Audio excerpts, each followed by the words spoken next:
On part ça. Bonsoir tout le monde. Merci d'être avec nous ce soir, les trois candidats qui se présentent à la mairie de Saint-Georges de Windsor. Et merci à vous aussi d'être réunis ici au sous-sol de l'église de Saint-Georges de Windsor parce que c'est un processus important, processus démocratique. Et pour mettre tout le monde sur la même base, chaque candidat va avoir un temps de parole déterminé pour chacune des questions qui sera posée ce soir. On vous demande bien sûr, candidat, de rester courtois, respectueux envers les autres.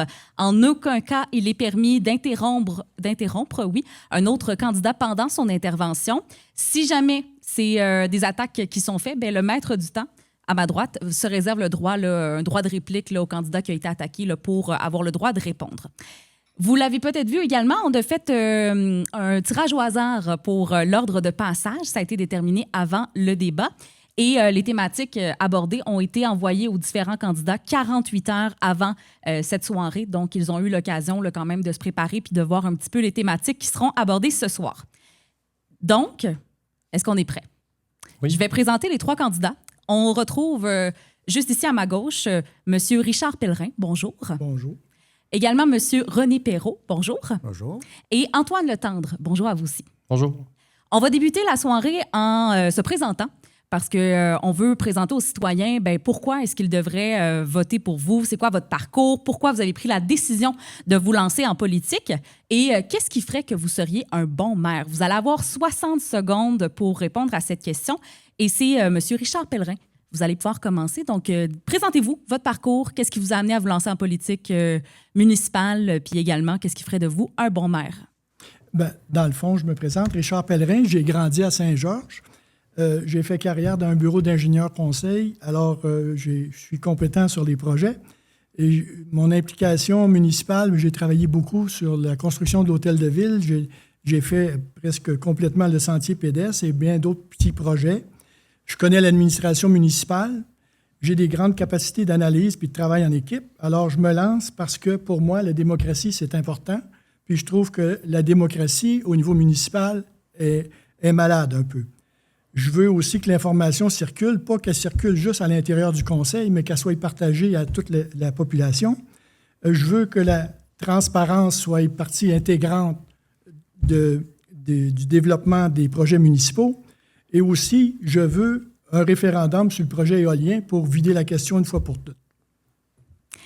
Merci beaucoup, M. Richard Pellerin, je le rappelle.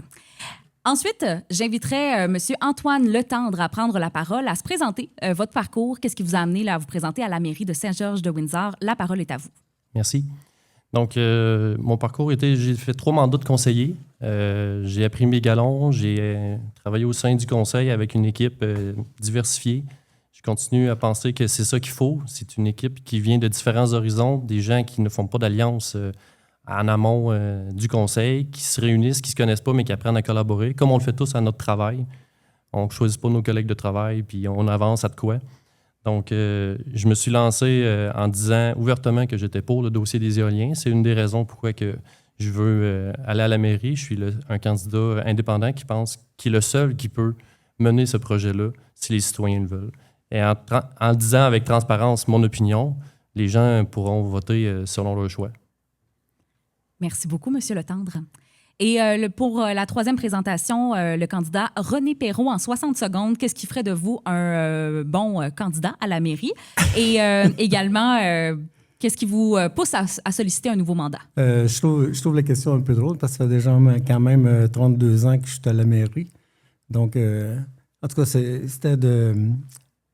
Je pense que c'était naturel de continuer. C'est mon dernier mandat, donc c'est le dernier mandat que je vais solliciter, justement. Puis on a une nouvelle directrice depuis 1 an et demi. Puis je pense que ce serait important qu'elle ait un soutien d'un maire qui a de l'expérience depuis plusieurs années pour justement la soutenir dans ça. Parce que c'est pas évident, là, la gestion d'une municipalité. Donc, je pense que je suis vraiment la personne là, qui va être le plus apte, justement, à soutenir la direction générale. Puis, je suis un gars super parlable. Je pense que tous les gens avec qui j'ai eu des dossiers ont toujours été satisfaits du résultat. Merci, c'est bon. Merci beaucoup, Monsieur Perrault. Je rappelle, c'est la même question pour tous les candidats. Donc, vraiment, on repart de zéro ce soir pour vous les présenter comme si vous ne les connaissiez pas. Et on passe maintenant à la prochaine question. En 1 minute 30, vous avez 90 secondes pour, en fait, présenter vos priorités si jamais vous êtes élu.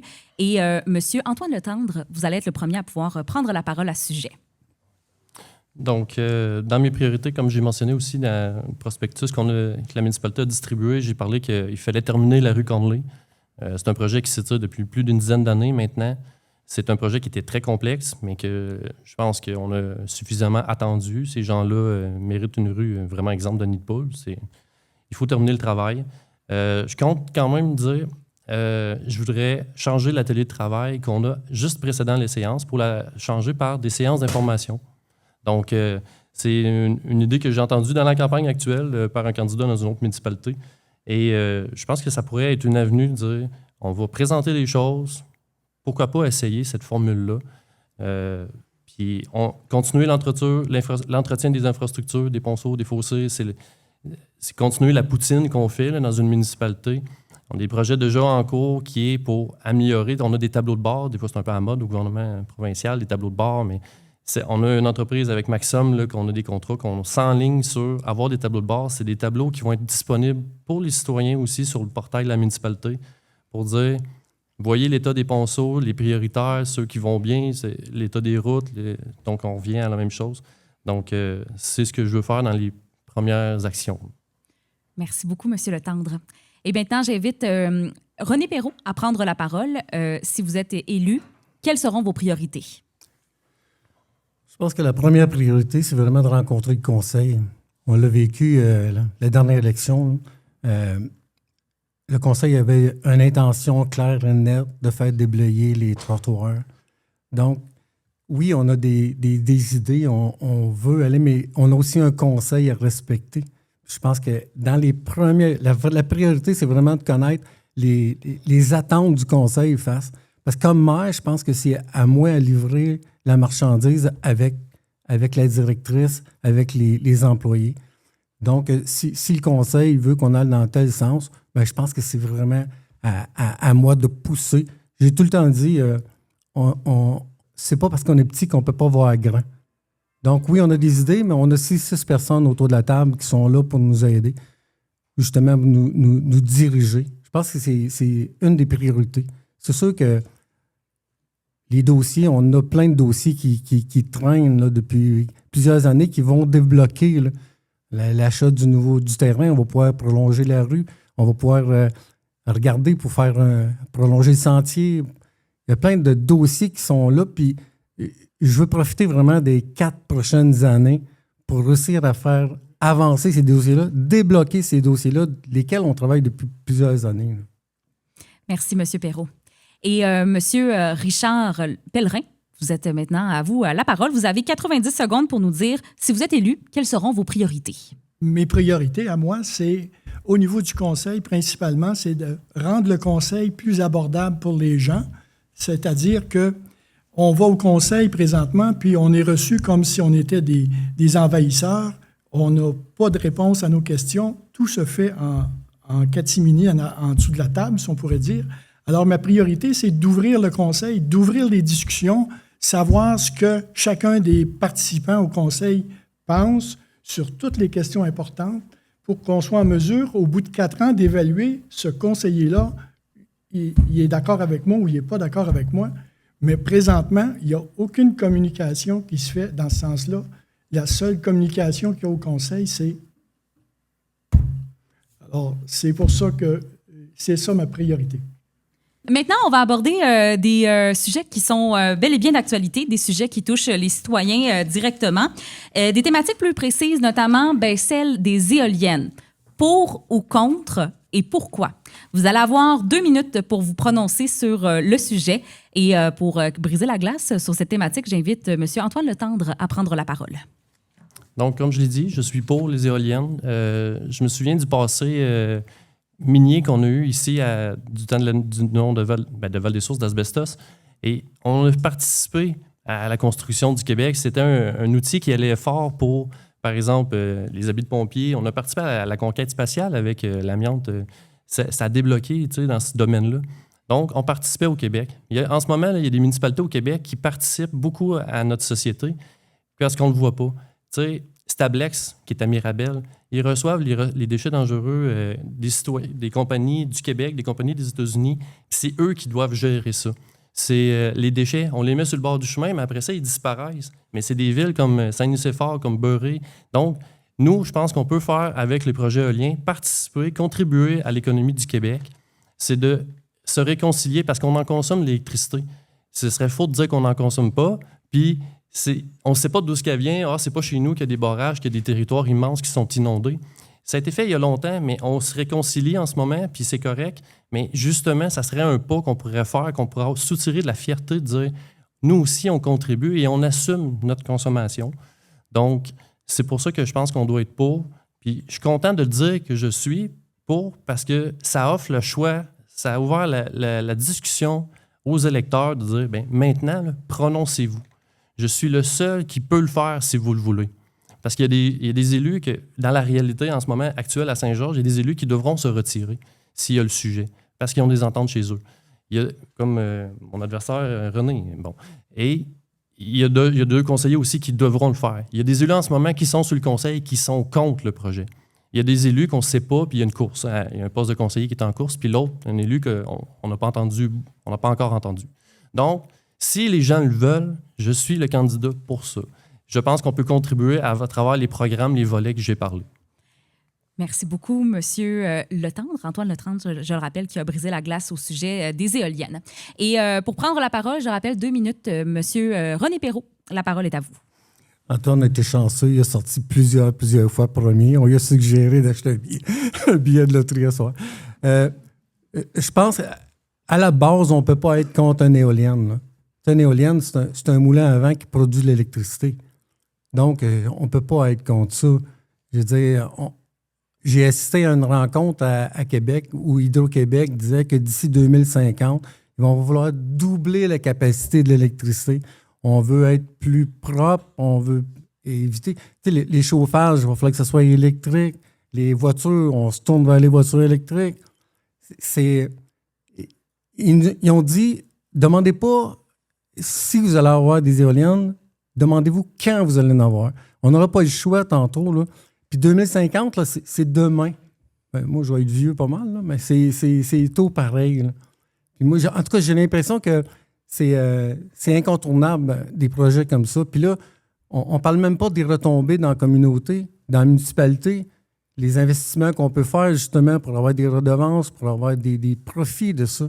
Le gouvernement est clair, il veut que ce soit du public puis du privé qui investissent justement pour pouvoir aussi...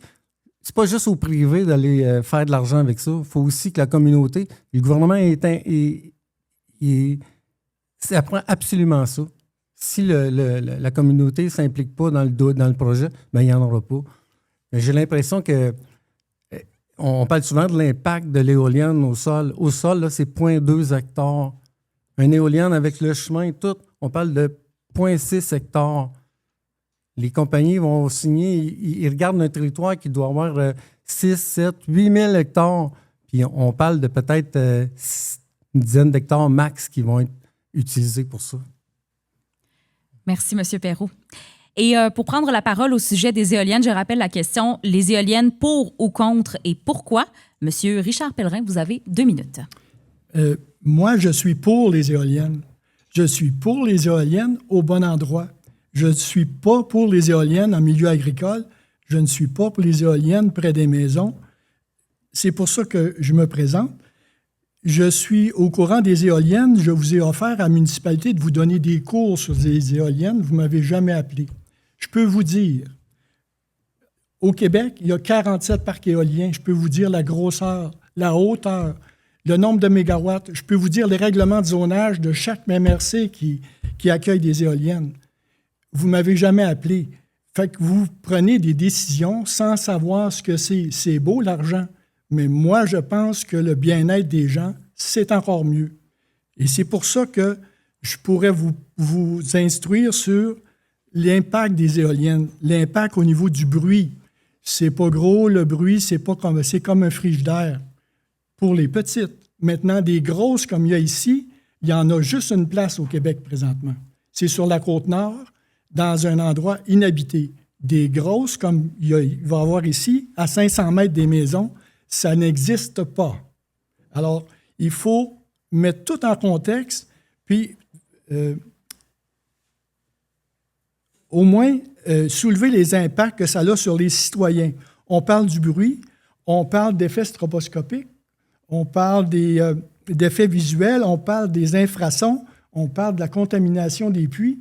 Tout ça, c'est jamais abordé par le Conseil parce que vous n'êtes pas au courant, puis vous ne voulez pas être au courant. C'est ça la différence entre moi et vous. Ben, je ne savais pas qu'ils nous avaient prescrit des cours pour nous éduquer. Je n'avais pas été au courant de ça. Et c'est parce que, pourtant, tu es jeune, tu as la mémoire courte. Super. On enchaîne avec le prochain sujet qui est également en lien avec ce dossier des éoliennes, oui. Le dossier de la Régie intermunicipale de l'énergie. Un peu la même thématique. Vous êtes pour ou vous êtes contre et pourquoi? Et encore une fois, pour briser la glace, M. Antoine Letendre, la parole est à vous. Vous avez 1 minute 30. On peut régler un cas. Je pense que j'ai sorti au sort premier à toutes les questions, à part une. Donc, c'est le hasard. Je vais commencer toujours au long de la soirée. Pour la Régie de l'énergie, je vais le dire, j'ai siégé sur le comité de travail de la Régie de l'énergie. C'était justement un comité de travail qui travaillait à faire un document pour présenter aux municipalités. Donc, oui, les réunions n'étaient pas publiques. Nous étions des élus, on travaillait avec la FQM, puis on travaillait sur un document qui s'inspirait beaucoup de celui qui a été fait pour la Régie de l'énergie au Bas-Saint-Laurent et ceux qui ont en Gaspésie et aux Îles-de-la-Madeleine. Donc, ce qu'on travaillait, c'était une offre, justement. C'est de constituer une régie, c'est-à-dire de trouver un bras investisseur. Puis c'était justement une doléance qu'il y avait beaucoup des citoyens qui disaient « Vous êtes en même temps investisseur et vous devez juger de l'acceptabilité sociale, ça ne fonctionne pas. » Donc, c'est pour ça que c'est un point qui a été retenu, qui a été accordé, qui a dit on doit séparer les deux choses. Les maires de la MRC au conseil de la MRC ne pourront pas siéger sur la Régie de l'énergie. Donc, ce sera d'autres élus, des conseillers des municipalités, des municipalités membres. Donc, c'est une Régie de l'énergie qui va permettre d'investir dans des projets environnementaux énergétiques au Québec et ils devront fixer le statut financier. Ce n'est pas la question de l'acceptabilité, la Régie de l'énergie, c'est la question financière. Est-ce que ça fonctionne? Si oui, on vous suggère que ça fonctionne. On vous dit, vous pouvez y aller, ça fonctionne. Sinon, mais l'acceptabilité reste aux municipalités. Merci beaucoup, Monsieur Letendre. Prochain candidat à pouvoir prendre la parole au sujet, je le rappelle, de la Régie intermunicipale de l'énergie pour ou contre, Monsieur René Perrault. La parole est à vous. Là, je pense que, naturellement, je suis d'accord avec le projet d'énergie. Je pense qu'Antoine a pas mal tout dit ce qu'il avait à dire sur le sujet. Mais je reviens encore.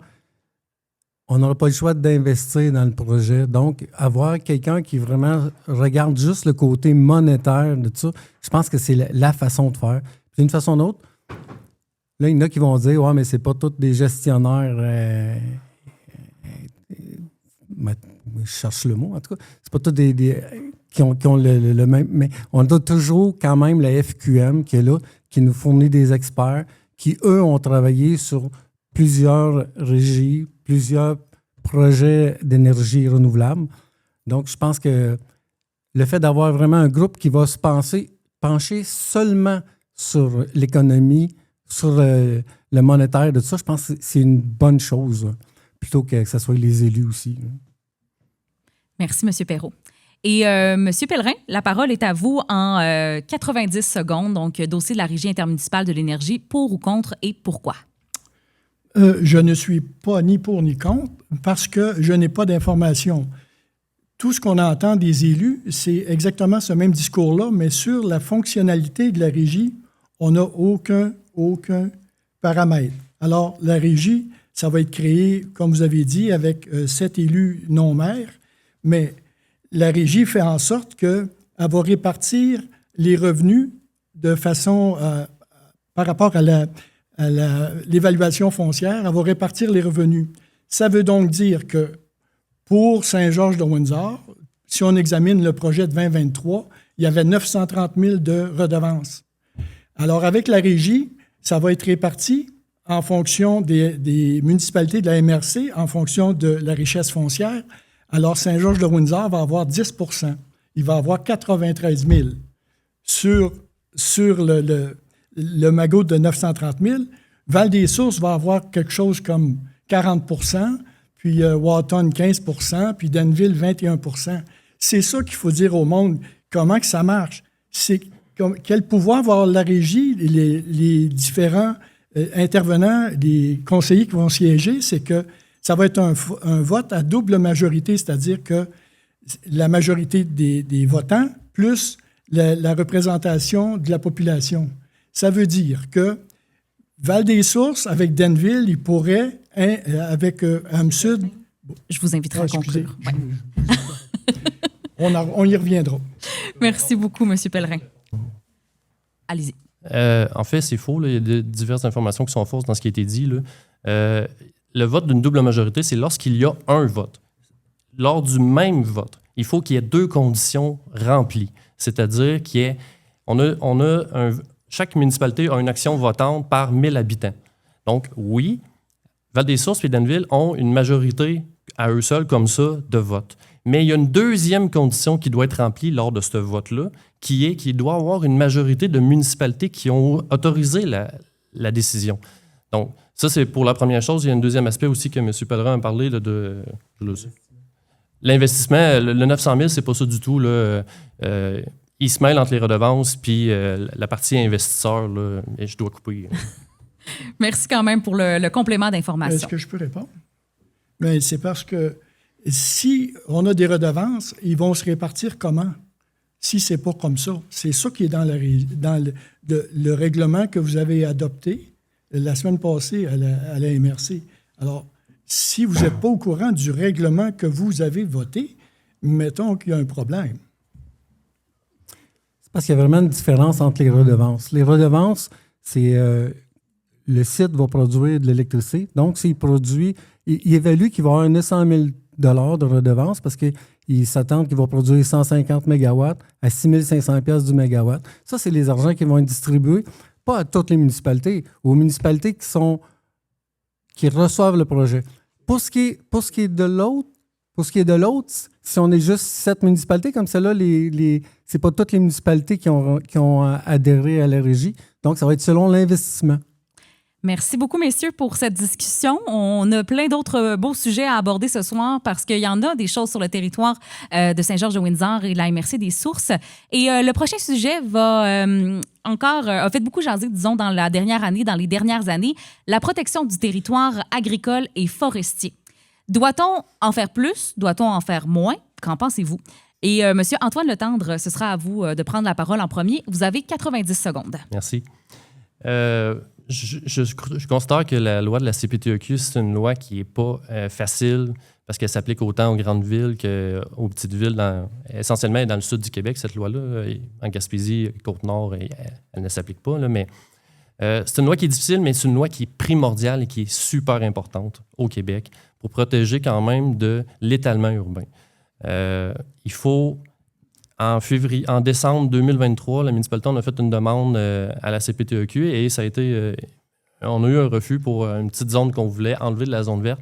Et je vous dis mon opinion, j'avais exprimé des doutes à faire la demande. J'ai suivi mes collègues parce qu'il faut qu'il y ait des fois un commun accord puis se dire, bon, parfait, la majorité l'emporte. Je me suis rallié. Et la commission a un peu donné raison. Elle disait, vous pouvez aller lire le rapport, là. Elle disait non, il vous reste encore des zones à faire. Il reste du blanc dans la municipalité de Saint-Georges. Donc, il faut faire le développement de façon cohérente puis structurée, mais protectrice aussi en même temps de l'agricole. On est allé en appel. Je pensais que ce n'était pas une bonne idée. On a encore reçu une rebuffade de la commission.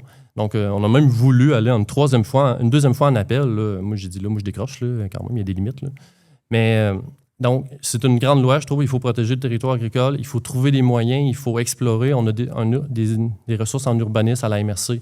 Donc, on peut faire du développement, de la consolidation douce. On a un rapport de vivre en ville qu'on a eu en 2021 qu'on doit étudier. Merci beaucoup, Monsieur Antoine Letendre, je le rappelle. Et prochain candidat à prendre la parole sur le sujet, je vous rappelle, protection du territoire agricole et forestier, doit-on en faire plus ou moins? Monsieur Richard Pellerin, la parole est à vous en 90 secondes. On doit en faire plus, on doit en faire moins. Le règlement qui a été déposé au mois de janvier, je pense, l'an passé, a été très contesté par les producteurs, tout ça.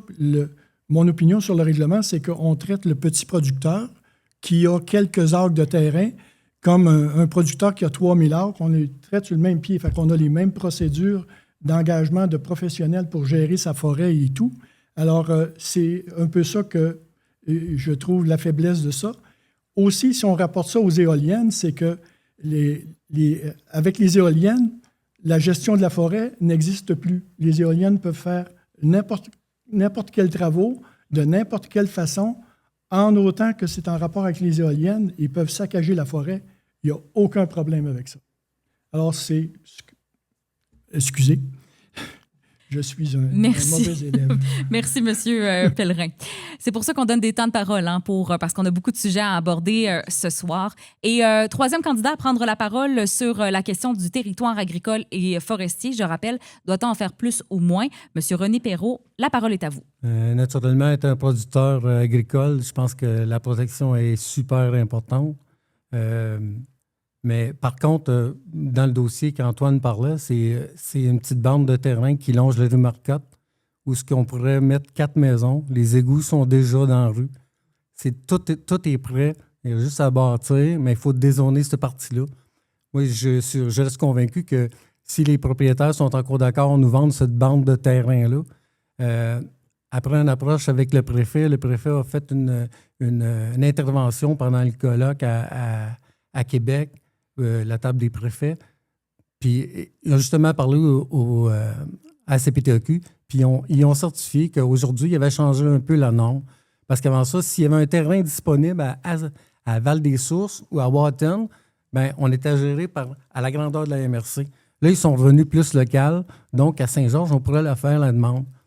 Je pense que c'est sûr que c'est une petite bande de territoire agricole, mais c'est quand même 4 résidences qui pourraient s'implanter rapidement. Puis avec déjà les égouts. La forêt, bien, on a vraiment été en médiation. On s'est entendu justement avec les producteurs forestiers. Ils sont satisfaits, très satisfaits.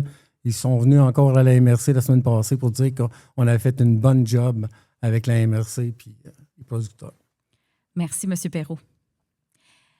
Le prochain bloc concernera les commerces et industries. Saint-Georges-de-Windsor qui n'a plus de dépanneur, d'essence ni de guichet. Est-ce que c'est un enjeu et que pouvez-vous faire? Le premier candidat à prendre la parole, vous avez 90 secondes. Antoine Letendre, la parole est à vous. C'est sûr que tout le monde souhaite un dépanneur, tout ça, mais il y a aussi la réalité qui est du terrain, tout ça. Fait que je pense que pour espérer avoir des services comme ça de proximité, je pense qu'on est rendu que peut-être qu'à l'époque, avec une population qui était à 300 habitants dans le village, bien, ça soutenait, puis avec les gens de passage, ça soutenait un dépanneur, tout ça. Il faut peut-être il faut densifier, je pense, le village. On a quelques petites zones qu'on peut faire avec ça. Donc, l'objectif, oui, c'est d'avoir un dépanneur, mais il y a peut-être des actions à faire en périphérie qui vont nous permettre ultimement de soutenir et que ça soit viable, parce qu'en ce moment, ça ne fonctionnait pas à la fin. Donc, c'est pas, je pense pas qu'il... Je suis ouvert à toutes les possibilités, évidemment, là, mais je veux dire, la formule n'est pas encore, je pense, trouvée. Là. Merci beaucoup, M. Letendre. Prochain à prendre la parole sur le sujet de ces services de proximité, M. Richard Pellerin. Saint-Georges-de-Windsor qui n'a plus de dépanneur, d'essence ni de guichet. Est-ce que c'est un enjeu selon vous? C'est un enjeu, bien sûr. C'est un enjeu parce que la population est stagnante un peu parce qu'il n'y a plus de possibilité vraiment de développement. Alors, la seule possibilité qu'on a, c'est, comme M. Perrault l'a mentionné, c'est la rue Marcotte. Autant la déréglementation pour les terrains existants ou aussi pour la demande que vous avez faite pour prolonger la rue Marcotte. Alors ça, c'est sûr que ça va amener du monde. Puis, il faut obtenir une masse critique de gens qui résident sur le territoire pour, justement, pouvoir faire vivre un dépanneur. Et c'est ça. Alors, il y a un autre aspect peut-être qui peut amener des nouveaux arrivants dans la municipalité, c'est qu'il y a plein de petites portions de terre en périphérie, en campagne, puis personne n'habite là-dessus. On pourrait, et ça s'est fait dans d'autres municipalités, on pourrait intervenir auprès de la municipalité pour avoir l'autorisation de construire des maisons, des résidences sur ces terrains-là. On sait que ça se fait ailleurs. Il faudrait peut-être envisager de le faire ici, faire des demandes. Je sais que ce n'est pas facile, la CPTAQ. Je l'ai vécu moi-même personnellement.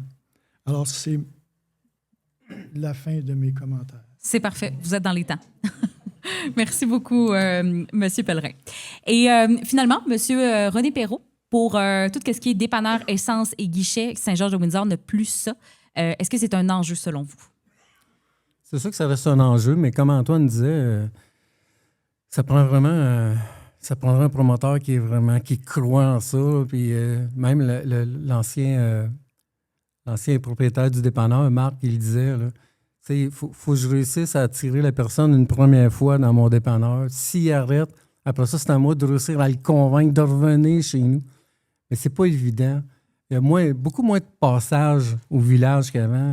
On voit, moi, je reste pas loin de la route d'église, puis les gens qui voyagent de Sherbrooke, là, ça passe dans la route de l'église. Fait que c'est aussi les résidents, mais c'est aussi le passage dans la municipalité. Je pense que, malheureusement, le trafic dévie beaucoup par l'autre bord. C'est sûr que ça a été une grosse perte quand on a perdu et l'essence et le dépanneur. Mais le guichet automatique, on avait un des rares guichets automatiques qui était plus payant la fin de semaine que la semaine parce que la fromagerie prenait pas de carte, donc les gens venaient tous au guichet. Fait qu'on a réussi à le conserver un petit peu plus longtemps, mais l'avenir du guichet était à sa fin, c'était sûr. Merci, M. Perrault. On reste dans la même thématique. On a abordé un petit peu la protection du territoire agricole et forestier. Maintenant, on parle des entreprises agricoles. On sait que c'est un territoire très agricole, Saint-Georges-de-Windsor et les environs. Quelle est votre vision de l'agriculture? Vous avez 1 minute 30 pour prendre la parole et M. Richard Pellerin, vous allez être le premier là, à prendre le sujet. C'est celle-là que tu parlais? Je suis désolé. À vous la parole. Je t'ai volé la place. Mais dans le fond, moi, je ne suis pas agriculteur. J'ai une ferme, mais je ne suis pas agriculteur actif. Alors, c'est sûr que si je me rapporte à mes voisins, tout ça, les agriculteurs, ils vivent une période difficile, principalement cette année à cause de la température, tout ça. Les récoltes ne sont pas abondantes et tout. Puis, ils ont déjà des programmes qui les aident à ce sujet-là. Mais pour les petits producteurs, maraîchers, tout ça, c'est qu'on pourrait faire plus de publicité pour le marché public, puis réorganiser le marché public pour qu'il soit d'un endroit passant, puis qui leur permettrait d'écouler leurs produits, puis pas nécessairement les produits végétaux, mais les produits animaux aussi, tout ça. Alors, c'est plus dans ce sens-là que je pense qu'il faut travailler. Puis, ça termine mon intervention. Merci, M. Pellerin. C'est parfait. On rappelle le territoire avec beaucoup d'entreprises agricoles. Quelle est votre vision de l'agriculture, Monsieur Antoine Letendre? En 90 secondes, la parole est à vous. C'est un enjeu qui est complexe. Je trouvais drôle tantôt, justement, quand on parle que ça va enlever des terres que de mettre une éolienne, mais on suggère aussi en même temps de mettre des maisons sur le bord des chemins, parce que des fois, on a le réflexe de dire « Ah, ben le chemin, il est là, on peut mettre des maisons. » Mais une maison, ça rencontre, faut qu'il y ait un puits. Il faut qu'il y ait une fosse septique. Donc, ça recule les marges d'agriculture. Ça complexifie. La cohabitation devient plus difficile. Saint-Lin-Laurentide est un exemple en urbanisme à ne pas faire, je pense, puis qu'il y a des maisons mur à mur. Donc, c'est pas non plus une option. Je pense que l'agriculture a ses défis. La relève, c'est extrêmement complexe. Est-ce qu'il y a des...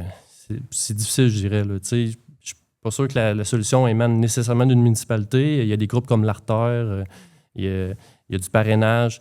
Il faut sortir d'un paradigme de... On a de la difficulté à léguer nos fermes à des gens qui sont non apparentés. C'est une vocation de l'agriculture. Là. Je suis fils et frère d'agriculteur, là, donc c'était pas dans mon sang. Je comprends bien la réalité et tout, mais je pense que je comprends bien la réalité agricole mieux que beaucoup de gens dans la société, mais je la comprends jamais autant que les producteurs eux-mêmes. Donc, c'est extrêmement complexe. C'est des dossiers, juste le coût de la machinerie qui a explosé. Je suis là pour les soutenir, mais je ne pense pas qu'on a les reins pour soutenir comme société, comme municipalité, un dossier comme ça. Merci beaucoup, je le rappelle, Antoine Letendre. Et troisième candidat à pouvoir s'exprimer sur le sujet de l'agriculture, vision de l'agriculture, M. René Perrault. Vous avez 90 secondes. Ça va devenir de plus en plus compliqué.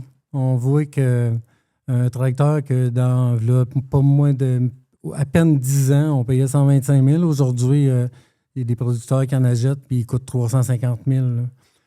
J'ai de la misère à voir de quelle façon on va pouvoir continuer l'agriculture. On voit chez nous dans le rang, là, quand j'étais petit gars, là, il y avait 8 producteurs. On est les seuls. On a 2 producteurs de bœuf, mais c'est coup ça. Là, je veux dire, je pense qu'une éolienne sur le terrain, ça les aiderait à réussir à passer au travers. Mais vraiment, l'agriculture, là, c'est. Déjà, l'ancien président des producteurs de lait me disait quand les quotas s'en vont, ben, l'agriculture s'en va aussi. Parce que comme producteur, on veut du foin toujours de qualité. Des fois, on avait une bad luck, pogné une petite pluie. Mais le producteur de bœuf, il était content de l'avoir, ce foin-là, à bas prix, justement, pour quand ses vaches n'ont pas de veau, le temps qu'ils sont taris. Ça nous permettait d'écouler notre stock aussi. Mais là, je ne sais pas, tantôt, ça va prendre 500 vaches là, pour être capable de produire et acheter la machinerie convenable pour faire les travaux.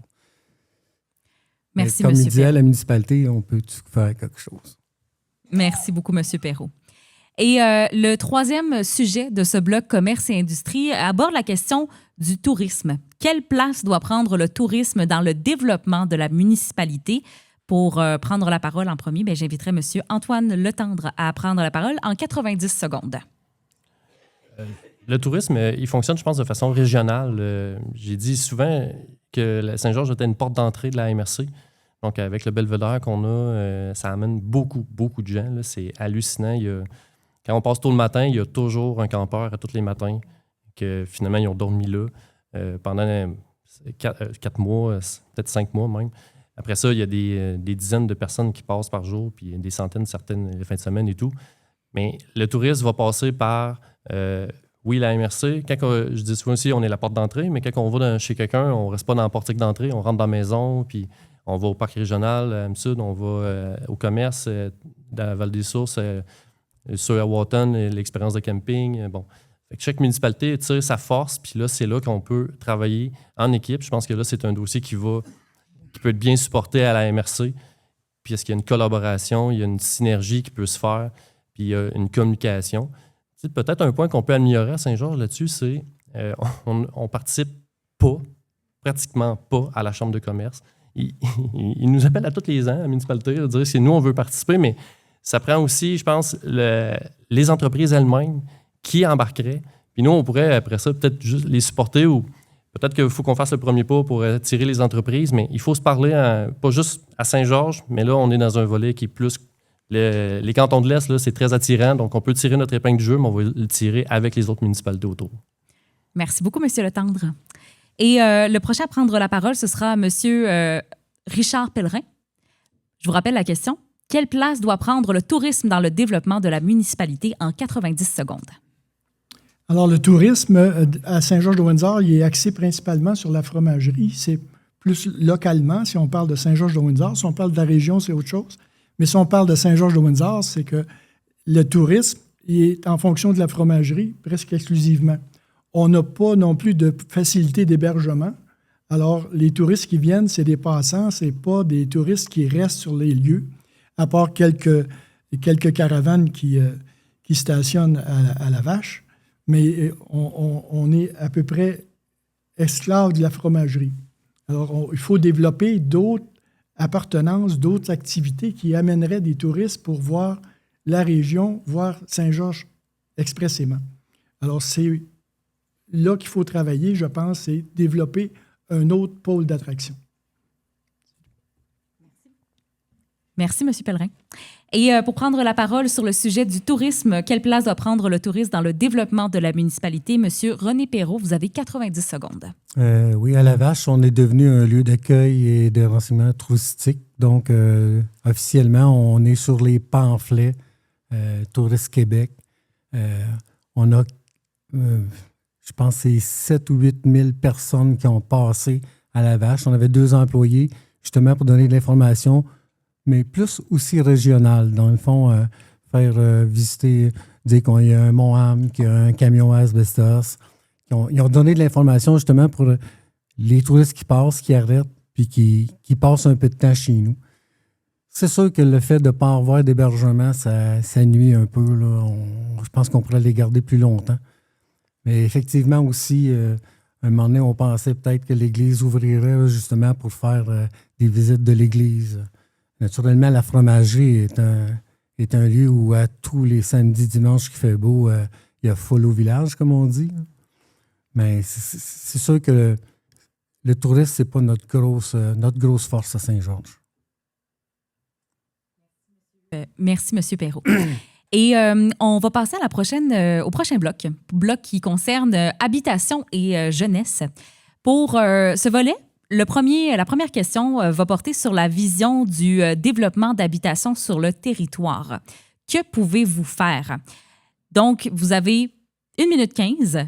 Je rappelle, quelle est votre vision sur le développement d'habitation sur le territoire? Que pouvez-vous faire? Pour briser la glace, M. Antoine Letendre, vous avez 1 minute 15.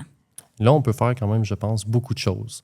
On peut ouvrir nos horizons à imaginer une façon de faire. On a 98 % de maisons unifamiliales à Saint-Georges. On doit offrir, je pense, rajouter, descendre ce ratio-là, puis rajouter des maisons, par exemple, qui soient plus petites. Par exemple, on a des fois des personnes qui vieillissent, puis que les enfants sont partis, puis là, ils continuent à devoir entretenir la maison au grand complet, alors que si on aurait peut-être des habitations dans le village qui seraient plus petites pour un couple, bien, on a des zones. Vivre en ville nous a fait un rapport en 2021 qui nous disait vous avez des zones blanches qui sont sous-utilisées. Il y a des moyens de consolidation douce qui appellent dans leur terme qui disent vous pouvez densifier, puis ça offrirait, comme aussi sur le prolongement de la rue Marcotte, dire un nouveau type d'habitation qui vont permettre de faire un écosystème que les gens, des fois, vont peut-être. Il y en a certains qui veulent demeurer à Saint-Georges, mais qui doivent s'expatrier parce qu'ils ont besoin. C'est une charge qui est rendue trop grande. Donc, ça ferait après ça libère une maison pour la jeunesse, justement. Donc, c'est une des premières actions que je voudrais discuter avec le conseil. Merci beaucoup, M. Letendre. Vision du développement d'habitation sur le territoire. M. René Perrault, vous avez 75 secondes, oui, pour vous exprimer sur le sujet. Bien, déjà, comme je l'ai dit tantôt, on aurait rapidement des 4 résidences qui pourraient s'installer là, sur la rue Marcotte, rapidement.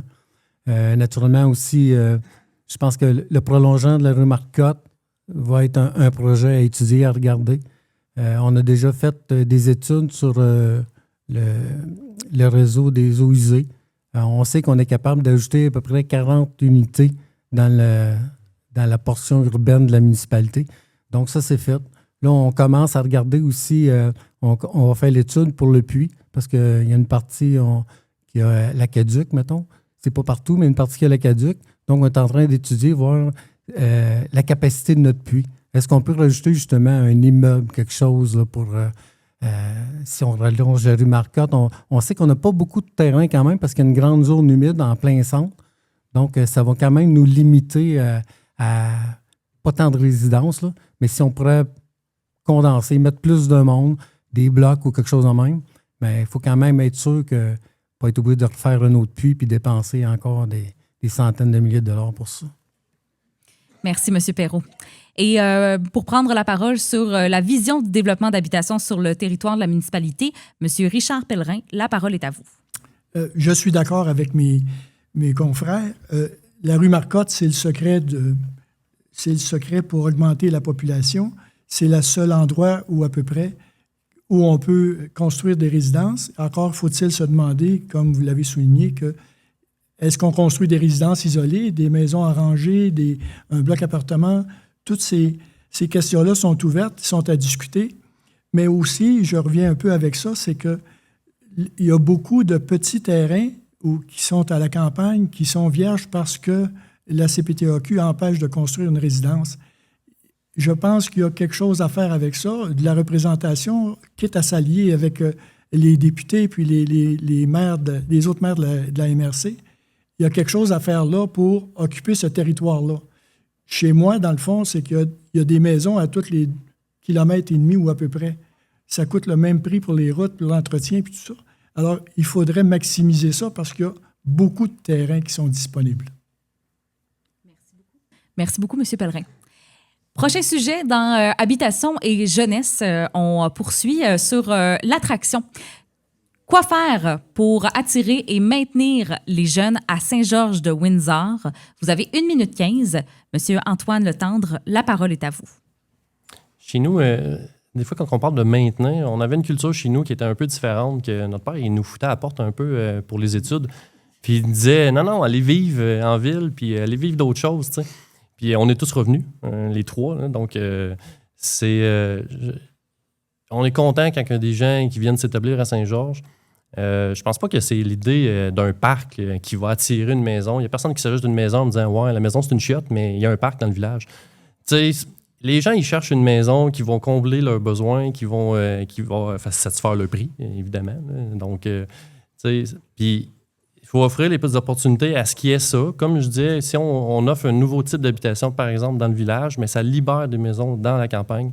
Donc, ça fait une roue qui tourne, ça fait plusieurs générations qui se côtoient. Il faut qu'il y ait toujours une routine parce que c'est pour qu'il y ait toujours une régénération, qu'il y ait une nouvelle cohorte qui rentre dans l'école primaire. Donc, je pense que c'est l'objectif qu'on doit viser.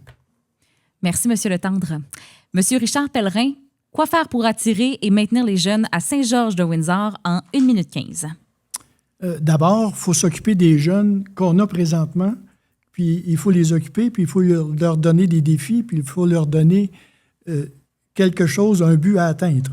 Alors, j'ai discuté avec des gens de d'autres municipalités, puis on a convenu qu'il serait bon que les municipalités s'interrogent pour faire des partenariats au niveau de la jeunesse, quitte à développer des programmes pour les occuper, les intéresser, comme des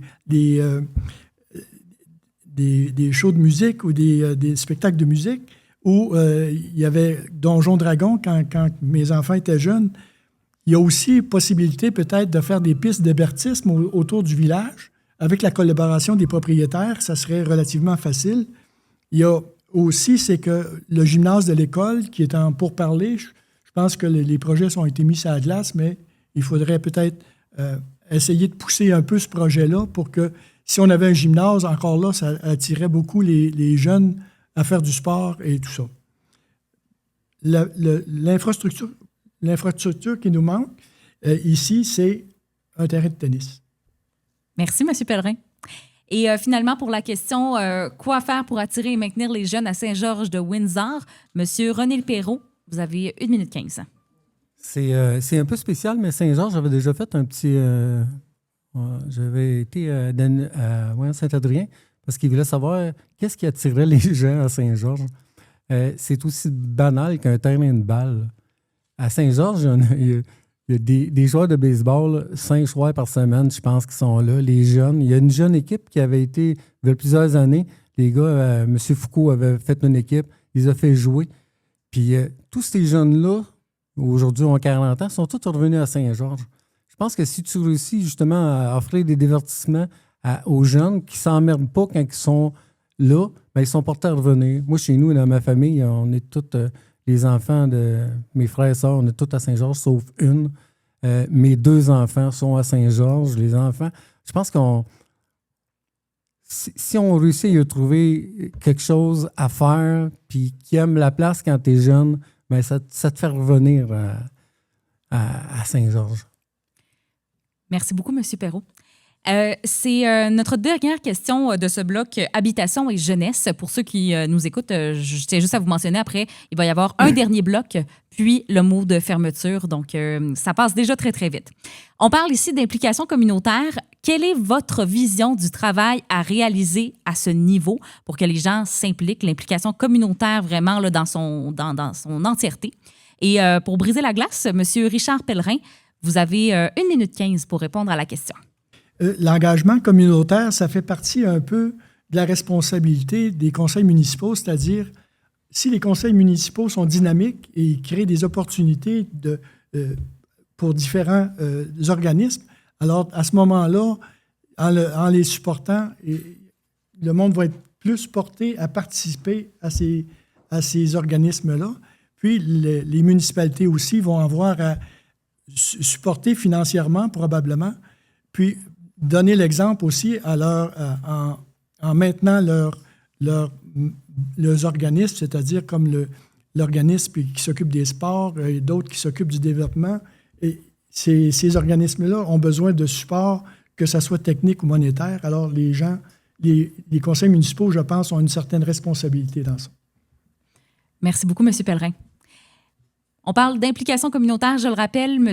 René Perrault, quelle est votre vision du travail à réaliser à ce niveau en 1 minute 15? Naturellement, on a quand même quelques organismes. Richard faisait justement allusion au comité des loisirs qui font beaucoup d'activités de sport l'été. On a aussi les joyeux retraités. Ils font des activités à tous les semaines, ils jouent aux cartes. Je pense que ça brise l'isolement. Justement, les personnes âgées puissent se déplacer. Pour ce qui est des supporters, bien oui, financièrement, on aide autant les loisirs. On fournit aussi le local pour les joyeux retraités. Il y a un terrain de pétanque. Cette année, ils ont demandé s'il y avait une possibilité de mettre un toit par-dessus, parce que l'été, quand il y a le gros du soleil, le financement est presque tout attaché. Donc, l'été prochain, on devrait être bon pour les installer ça.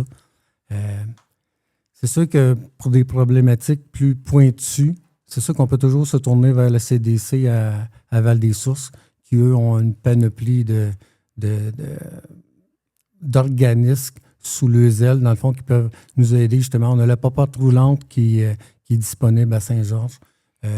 Plein d'autres choses qui peuvent être pour des problèmes plus pointus. Merci, M. Perrault. Et on parle d'implication communautaire. Je le rappelle, M. Antoine Letendre, quelle est votre vision du travail à réaliser à ce niveau en 1 minute 15?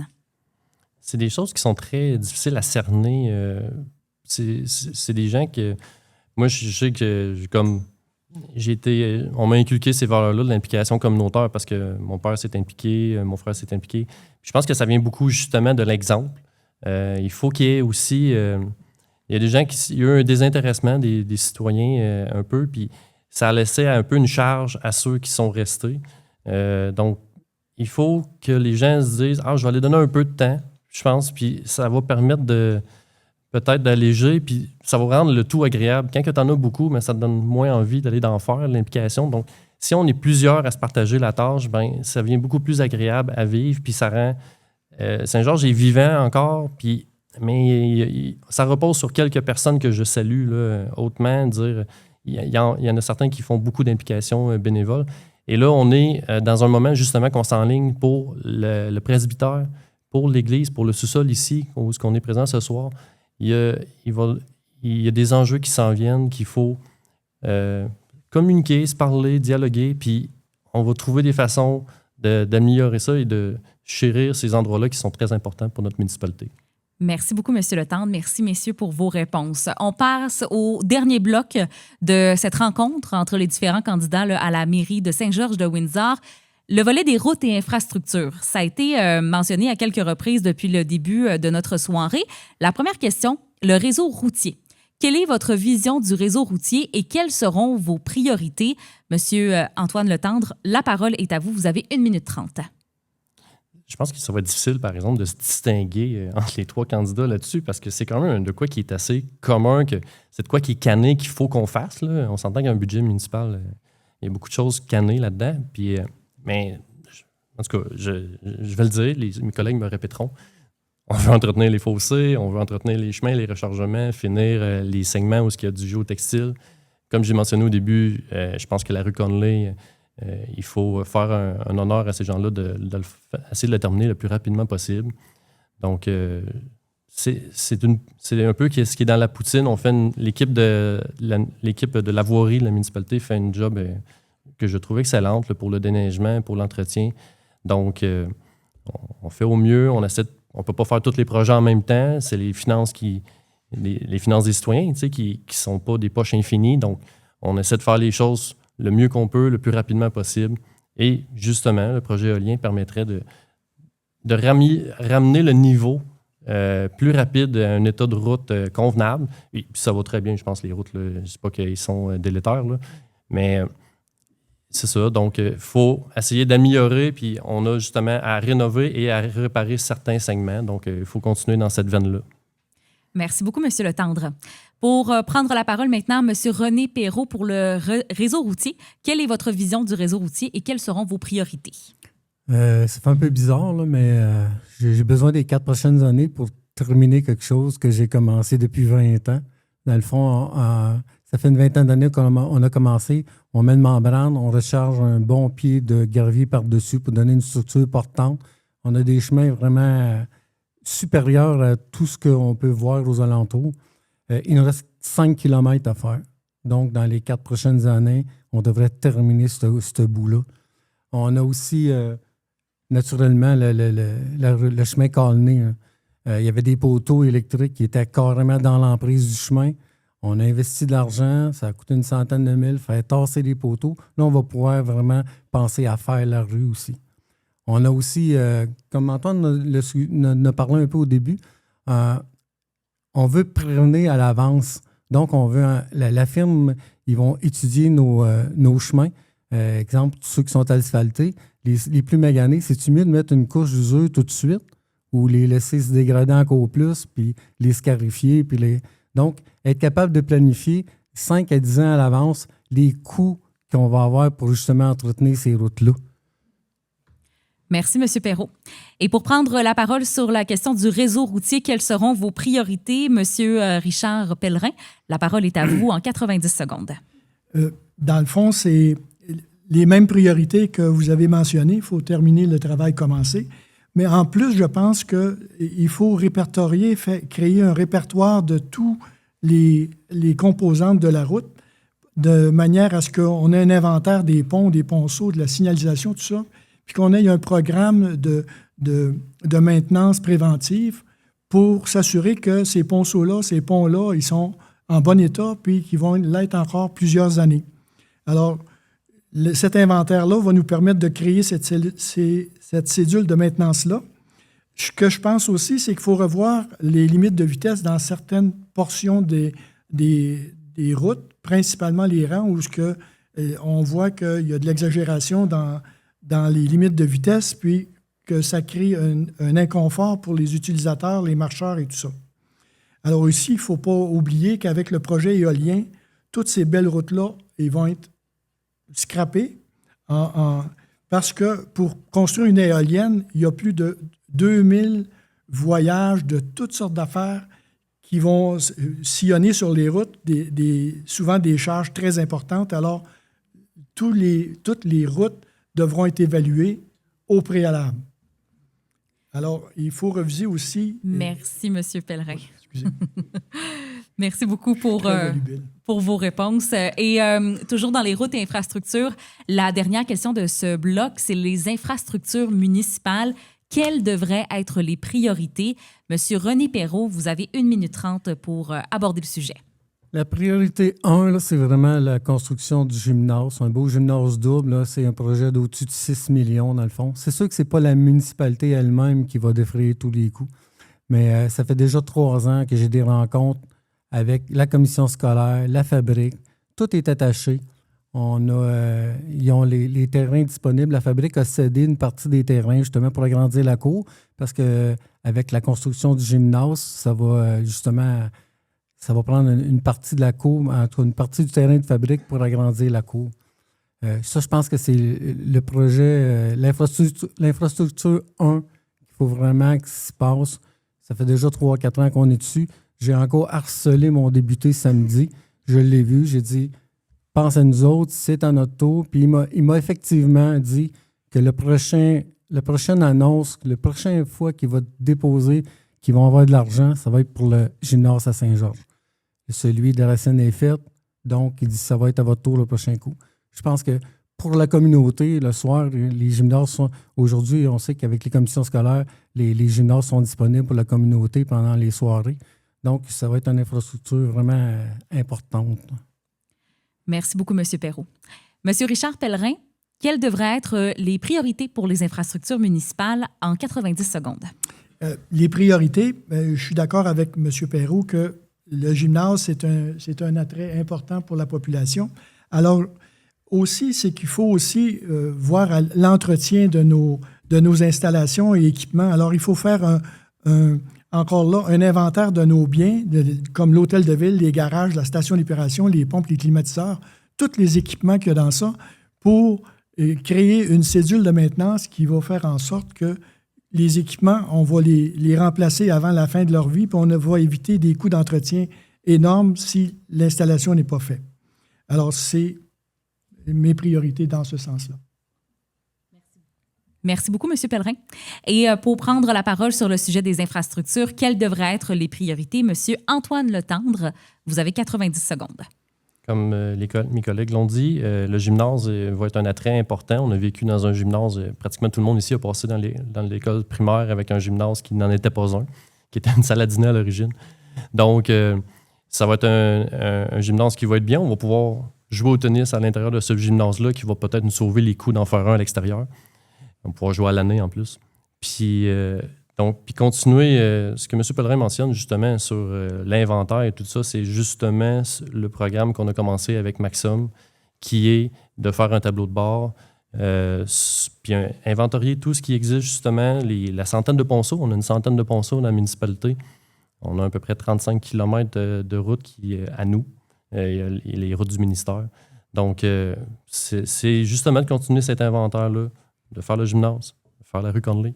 Donc, ça revient un peu continuer le travail qu'on fait et le terminer. Je pense que n'importe qui peut terminer le 5 km de géotextile qui reste.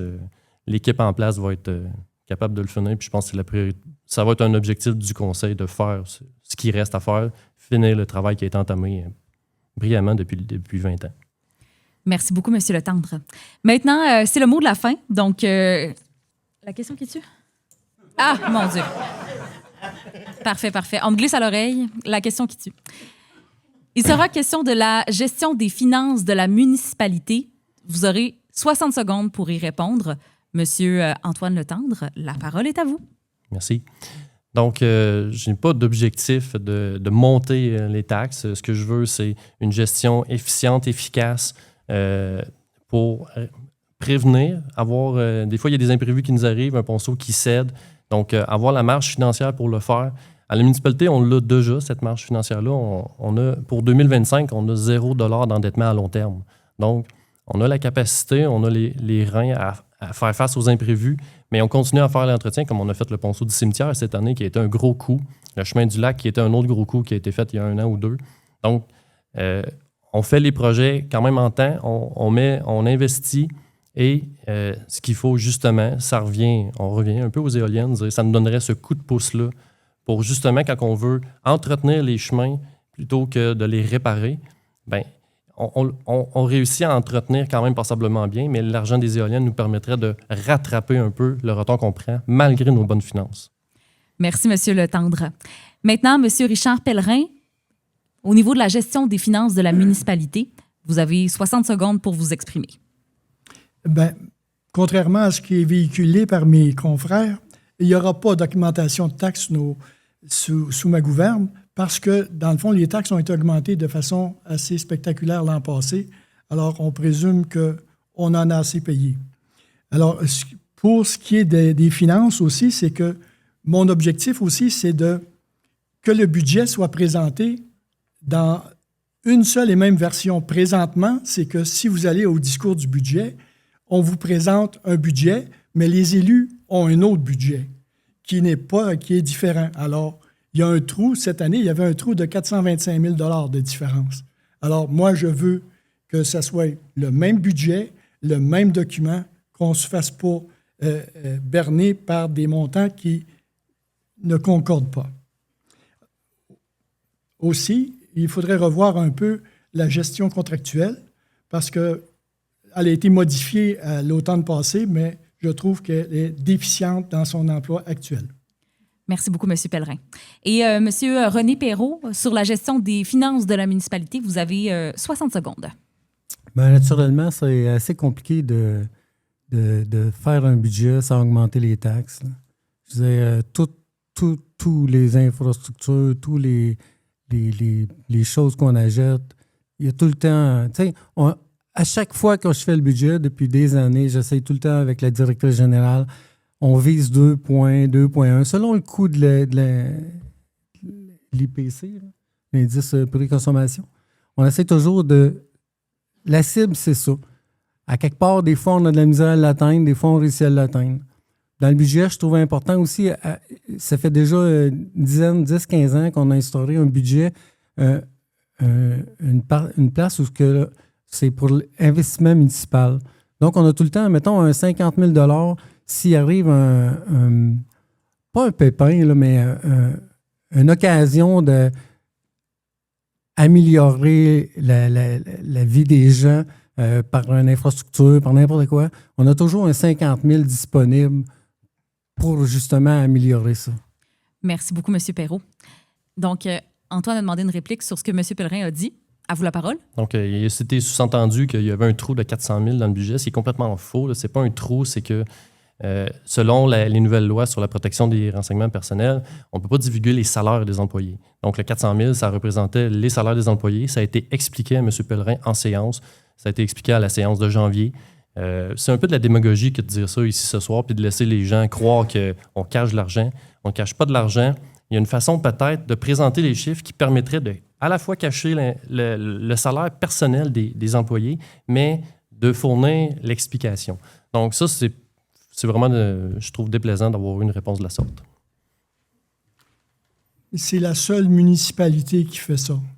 Alors, je ne vois pas pourquoi on fait ça ici, puis on ne fait pas ça ailleurs. Écoutez, il n'y a aucun salaire qui est mentionné spécifiquement dans le budget.